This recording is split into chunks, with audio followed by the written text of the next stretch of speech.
Good morning friends, Radhe Radhe. उम्मीद करती हूँ आप सब बहुत अच्छे होंगे। और आज दिन है थर्सडे, तो मुझे हॉस्पिटल जाना है।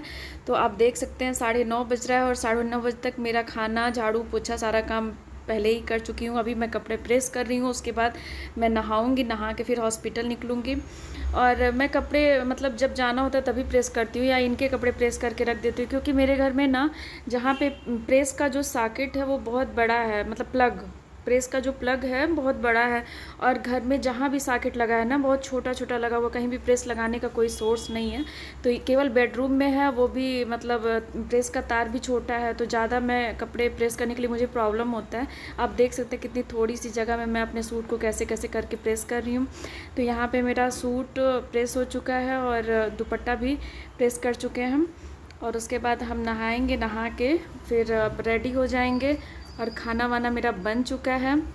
तो आप देख सकते हैं घर का सारा काम हो चुका है। और खाने में आज मैंने ज़्यादा कुछ नहीं बनाया, क्योंकि ये चले गए थे, इनको मतलब खाना नहीं खाए थे, उनका तबीयत कुछ ठीक नहीं लग रहा था। तो मैं यहाँ पे छोला बनाई हूँ और राइस कुकर में चावल बनाई हूँ। और छोला मेरा बन चुका है, उसमें मुझे छोला बन गया था, गैस को ऑफ़ करके मैं चली गई थी कपड़े को प्रेस करने। और अभी गार्निशिंग के लिए मैं धनिया पत्ती मिला दूंगी। और छोला गर्म भी है, तो धनिया पत्ती के लिए मुझे फिर से फ्लेम जलाने की ज़रूरत नहीं है, ऐसे ही वो छोला भी गर्म है तो धनिया पत्ती उसमें अच्छे से उसका फ्लेवर आ ही जाएगा। और आप देख सकते हैं इतना टेस्टी ये छोला बना था ना। अगर आपको छोले की डिटेल में रेसिपी चाहिए तो मुझे कॉमेंट करके बताइएगा। देखिए मेरा छोला कितना अच्छा गल गया है। तो बिना किसी मीठा सोडा वगैरह कुछ भी मैं नहीं डालती हूँ, बस केवल ऐसे ही बनाती हूँ। बाकी सारा काम हो चुका था, बस ये टेबल पोंछना बाकी था। तो अभी मैं जा रही हूँ नहाने, नहा के मैं आती हूँ फिर आपसे बात करती हूँ। तो मैं नहा चुकी हूँ और नहा के मैंने पूजा भी कर लिया है, दिया भी मेरा जल चुका है। और आप देख सकते हैं 9:45 हो रहा है, 9:45 बजे तक मेरा सारा काम फिनिश हो चुका है। और अभी मैं थोड़ी देर में जाऊंगी रेडी होने। और ये इस गिलास में मैं ना जोरन रखी हुई थी पहले से, और इसी में मैं दही जमाती हूँ। तो अभी गुनगुना दूध मैं इसमें डाल के और ऐसे ढक के चली जाऊँगी, शाम तक दही जम के मेरा रेडी हो जाएगा। क्योंकि गर्मी में ना ज़्यादातर दूध से बेटर छाछ या रायता ही रहता है, अच्छे से डाइजेस्ट हो जाता है खाना वगैरह। और देखिए मेरा छोला कितना टेस्टी लग रहा है ना। तो आप लोग भी आ जाइए अगर खाना हो। और छोले की आपको डिटेल में रेसिपी चाहिए तो मुझे कमेंट करके बताइएगा। मैंने ज़्यादा कुछ नहीं बनाया था, केवल छोला चावल ही बनाए थे। उसके बाद अभी मुझे 10:30 बजे निकलना है, तब तक मैंने सोचा कि लाओ मैं लगे हाथ गैस को भी साफ़ कर लूँ और जो थोड़े बहुत बर्तन है कुकर वगैरह वो सब भी धुल लूँ।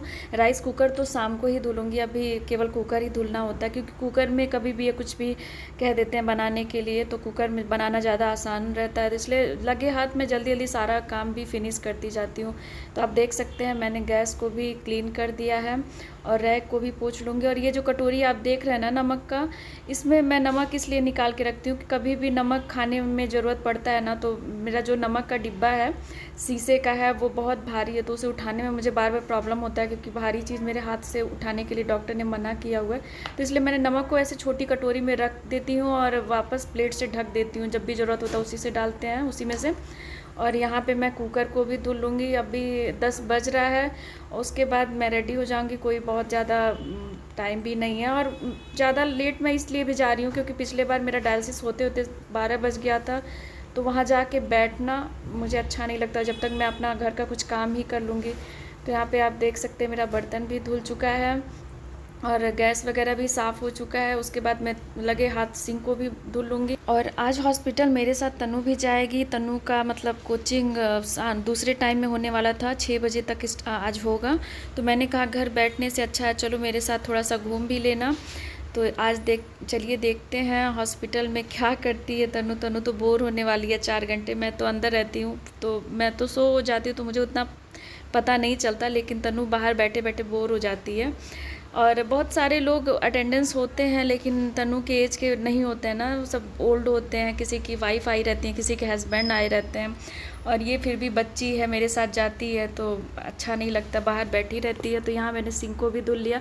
उसके बाद यहाँ पे मुझे फ्रूट ले जाना था, डॉक्टर ने बोला था कि आप अनार या एप्पल और काजू बादाम भी लेके आया करिए, बीच बीच में आपको खाना होता है, क्योंकि ब्लड प्यूरिफाइड के साथ साथ पानी भी बॉडी से निकलता है। 2 लीटर, 2.5 लीटर, 1 लीटर, जैसा वेट बढ़ा रहता है उसी हिसाब से ब्लड को छाना जाता है, और साथ में जो एक्सेस पानी होता है शरीर में उस पानी को भी मतलब फ़िल्टर करके निकाल दिया जाता है 2-2.5 लीटर।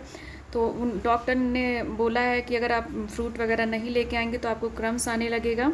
तो यहाँ पे आप देख सकते हैं 2 टिफ़िन मैं तैयार कर रही हूँ। एक में मैं अपना एप्पल और काजू रखूँगी, दूसरे में मैं तन्नू के लिए रख रही हूँ अनार और बादाम थोड़े से, क्योंकि 4 घंटे मैं तो चाय वाय भी पी लेती हूँ, तन्नू ऐसे बाहर बैठी रहेगी ना। थोड़े से फ्रूट मैं उसके लिए एक टिफ़िन में रख रही हूँ और एक टिफ़िन में मैं अपने लिए रख रही हूँ। तो टिफ़िन मेरा रेडी हो चुका है। अभी मैं रैक को पोंछ लूँगी ताकि चींटी वगैरह ना लगे, और क्योंकि फ्रूट मीठा होता है ना।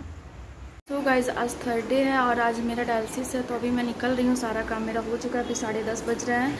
थोड़ा मैं आज लेट ही हो गई हूँ, तो अभी निकलती हूँ मैं हॉस्पिटल के लिए, और हॉस्पिटल पहुँच के फिर आपसे बात करती हूँ। हैं 10:30 बज रहा है और 10:30 11 बजे तक मुझे पहुंचना होता है, लेकिन पिछले बार 11 बजे तक पहुंचे थे, लेकिन डायलिसिस मेरा होते होते 12 बजे स्टार्ट हुआ था, तो इसलिए आज मैं थोड़ी लेट ही हूँ थोड़ा सा। अब देखते हैं वहाँ पहुँचने के बाद कितने बजे वो लोग डायलिसिस स्टार्ट करते हैं। और मेरी हालत ना कुछ ऐसी हो गई है, सरफरोशी की तमन्ना अब हमारे दिल में है, और देखना है जोर कितना बाजुए कातिल में है। सो बीमारी मेरी ऐसी ही हो गई है, मैं बीमारी से अपने हार मानने वाली नहीं हूँ। देखते हैं बीमारी मेरी कब तक मेरा साथ देती है, और मैं पूरे डट कर अपने बीमारी का सामना भी करूँगी। और मैं यही सबसे कहना चाहूँगी कि अगर भगवान किसी भी सिचुएशन से, अगर इंसान को कभी भी किसी भी सिचुएशन से अगर भगवान गुजारते हैं तो पूरे हिम्मत के साथ डट के उसका सामना करना चाहिए। अगर आप डट के उसका सामना करेंगे ना तो लाइफ में आप हर चीज़ अचीव करेंगे, मुझे इतना विश्वास है। तो निकलते वक्त मैंने भगवान का पैर छुआ और अब मैं निकल रही हूँ हॉस्पिटल, और हॉस्पिटल में पहुँच चुकी हूँ।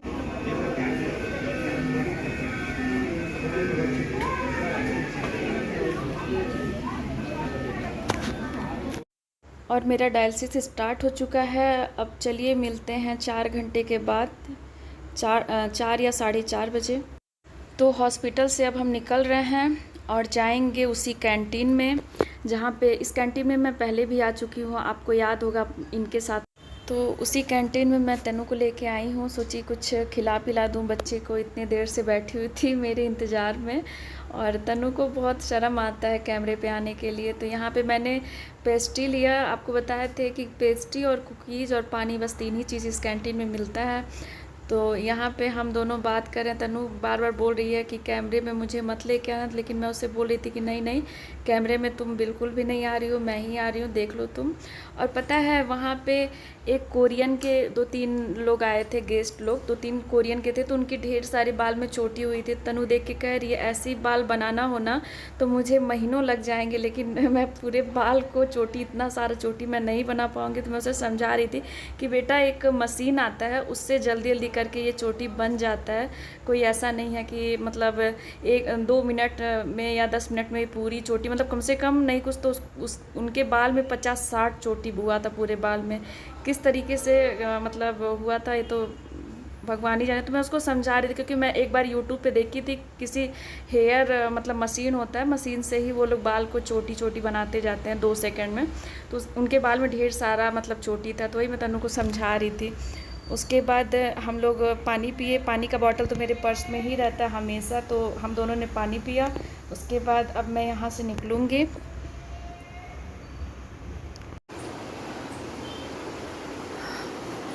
सो फ्रेंड्स, अभी जस्ट मैं घर आ रही हूँ और आप देख सकते हैं शाम को 5 बज गया है और अभी मैं बहुत थक गई हूँ। पता नहीं हॉस्पिटल से आने के बाद क्या हो जाता है मुझे, मतलब बहुत वीकनेस फील होता है। आप लोग, ये मेरी बिटिया है और मेरा गला दबा रही है। मारे क्या इसको, आप लोग बताइए क्या करना है। दबाओ, मेरा गला दबा रही थी ना, मजाक कर रही थी, मेरा गले कुछ लगा हुआ था, मर्चा बता रहा था। नहीं गाइस, ये झूठ बोल रही है, अब मजाक कर रही है। इसके पहले मेरा गला दबा रही थी कि सबसे का तुम्हारे देख रहे थे कितना अच्छा लग रहा है। झूठ बोल रही है, अब ये मजाक कर रही है। इसके पहले ये सीरियस हो गए। आप लोग देखे होंगे कि मेरे गले पे इसका हाथ था, और अगर मुझे कुछ हो जाए तो आप लोग प्रूफ हो कि इसी ने मुझे मारा है, तो आप लोग जो चाहिए वो कर सकते हैं इसके साथ। पहुँचने में केवल 10 मिनट बाकी है और पता नहीं बहुत थक जाते हैं, जबकि वहाँ जाके सोना ही रहता है, आराम ही करना रहता है, लेकिन ऐसा क्या होता है पता नहीं, मतलब बहुत ज़्यादा एकदम से वीकनेस फील होता है हॉस्पिटल से आने के बाद। तो अभी मैं जा रही हूँ, फिर नहाऊंगी क्योंकि नहाना है और नहा के फिर वही शाम का भी चाय वाय बनाएंगे। और देखिए ये लगा है 3 दिन से मैं सोच रही हूँ बेल्ट खरीद लूँ, लेकिन जब भी जाती हूँ हॉस्पिटल तो भूल जाती हूँ। और इसको निकालने में इतना दर्द होता है ना, पूरा जितना मतलब छोटे छोटे बेबी हेयर्स होते हैं वो सब खींचते हैं, तो बहुत दर्द होता है। तो इसको मैं अभी आधे घंटे तक रखूँगी, क्योंकि उन लोग बोलते हैं कि कम से कम आधा 1 घंटे बाद ही निकालने के लिए। तो अभी इसको मैं पानी से भिगा के फिर निकालूंगी, तो थोड़ा सा कम दर्द होता है मुझे। उसके बाद और बार बार भूल जाती हूँ बेल्ट लेने के लिए, डॉक्टर ने कहा है, लेकिन बेल्ट दिमाग से उतर जाता, नहीं ले पा रही हूँ। तो अभी शाम को 6 बज रहा है और मैं नहा चुकी हूँ, और नहा के जो हॉस्पिटल का कपड़ा था और जो सुबह का भी हम लोग का नहाया हुआ कपड़ा था वो सब धुल के डाल रही हूँ, और उसके बाद फिर चाय बना के पीऊँगी। और अब देखिए मैं इसको निकाल रही हूँ,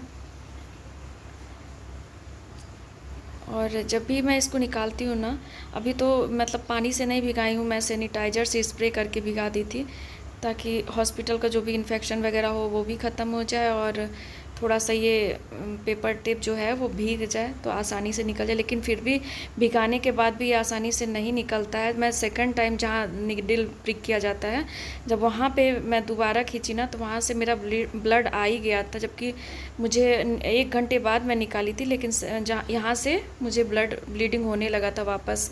तो फिर मैं दबा के 10-15 मिनट के लिए रखी थी। देखिए यहाँ से मुझे वापस ब्लीडिंग होने लगा था, और जो सुबह में मैंने दूध दही रखा था ना जमने के लिए, वो दही देखिए कितना अच्छा जम गया है। तो इसका भी मैं इनको छाछ बना के दे दूँगी।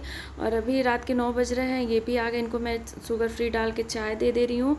और सब्जी में ये बीन्स और ग्वार की फली लेके आए थे, तो उसको मैं फ्रिज में उठा के रख दी हूँ। और इनको खिचड़ी खाना था, सुबह का खाना ये नहीं खाए, तो इनके लिए मैंने मूंग के दाल का खिचड़ी बना दिया था, और छोला और चावल वापस में गरम करी तनु के लिए। और ये देखिए लाइट भी चला गया था उसी टाइम, लेकिन जब तक मैं कैंडल ढूंढती तब तक लाइट भी आ गया था। तो मैं तनु को खाना देने जा रही हूँ, और तनु तब तक खाएगी, तब तक इनका खिचड़ी बन गया है। और मैं खिचड़ी में तड़का लगाने जा रही हूँ, करी के पत्ते और हींग का तड़का। पता नहीं क्यों इनका मतलब पेट में कुछ प्रॉब्लम हो रहा है, तो इस समय ये खिचड़ी ही खा रहे हैं, सुबह में भी खाना नहीं खा के जा रहे हैं। तो यहाँ पे मैं इनको खाना दे दी हूँ। थोड़ा सा प्याज का रायता बनाऊँगी, और प्याज का रायता बना के और खिचड़ी इनको दे दूँगी। खाना भी रायते की वजह से थोड़ा सा इनका डाइजेस्ट हो जाएगा। और ये आटा भी लेके आए थे, आटा मेरा ख़त्म हो गया था, तो मैं तब तक आटा भर ले रही हूँ। और इस ब्लॉग को मैं यहीं पे एंड करती हूँ, फिर मिलती हूँ अपने एक प्यारे से ब्लॉग के साथ। अगर वीडियो पसंद आए तो वीडियो को लाइक, सब्सक्राइब एंड शेयर ज़रूर कीजिएगा। तब